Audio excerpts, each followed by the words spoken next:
Paraná, um advogado foi condenado a pagar R$15 mil de indenização por danos morais aos herdeiros de um cliente. O motivo da reparação civil seria uma mentira dita pelo profissional.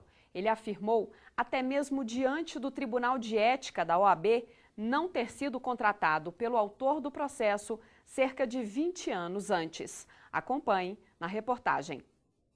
Dona Fátima desabafa, divide os problemas e faz confidências toda semana nesta sala. E não estamos falando de terapia. O doutor Ostrílio é advogado da família e uma espécie de ombro amigo para todas as horas. Eu tenho confiança nele, né, porque ele me passou isso em pouco tempo, porque acho que tem menos de um mês que eu entreguei o processo para ele. E o processo já foi pego lá na justiça, já está em andamento e eu acredito que com Deus, abaixo de Deus, ele vai resolver o problema. Para tentar receber na justiça as gratificações da funcionária pública aposentada, Dr. Ostrílio conta com uma procuração assinada por ela. Só com esse documento é que o profissional pode representar a cliente perante a justiça. Uma responsabilidade e tanto. Ao receber a procuração, o advogado toma para si toda aquela responsabilidade, coloca sobre seus ombros o peso daquele processo. E por si, a parte aguarda que tenha esse advogado toda a responsabilidade na condução desses trabalhos. Como qualquer outro profissional, o advogado deve ater-se a toda essa responsabilidade e fazer jus a todo o procedimento que lhe for otorgado, até porque que tem um contrato e mesmo que não tivesse esse contrato, ele incidiria em Código de Defesa do Consumidor, que é uma relação, querendo ou não, de trabalho, de prestação de serviço. A advocacia é considerada uma das profissões mais antigas do mundo. Vem desde a época dos impérios. No Brasil, ela foi instituída um ano após a proclamação da independência, em 1823. Já em 1931, um decreto do ex-presidente Getúlio Vargas regulamentou a OAB, Ordem dos Advogados do Brasil. Hoje, mais de 700 mil profissionais atuam no país.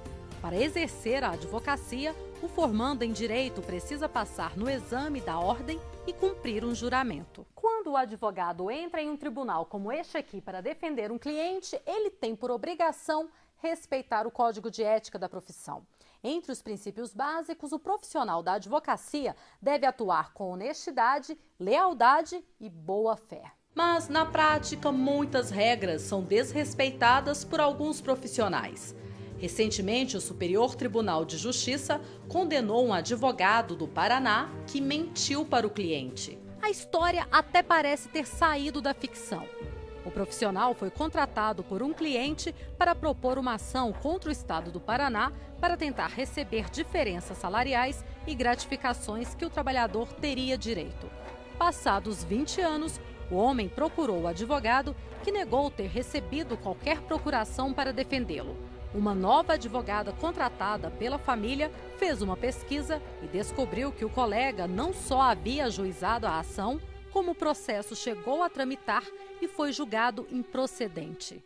O advogado, que foi parar no banco dos réus, ainda tentou se defender no Superior Tribunal de Justiça.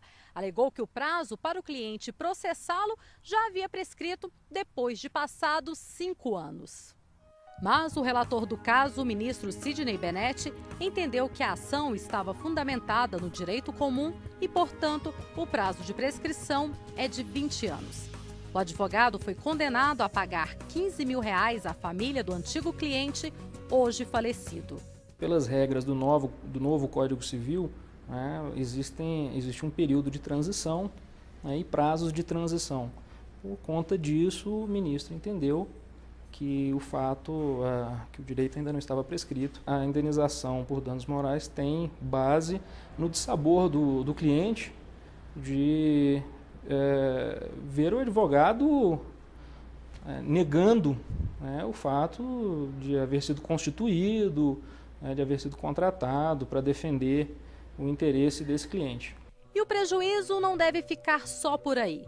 O vice-presidente do Tribunal de Ética e Disciplina da OAB do Distrito Federal explica que, em casos como esse, a própria ordem pode entrar com uma representação contra o advogado e determinar a suspensão da carteira profissional. A conduta incompatível com o exercício da advocacia, ela é uma infração ética punível com a suspensão dos direitos de exercer a advocacia.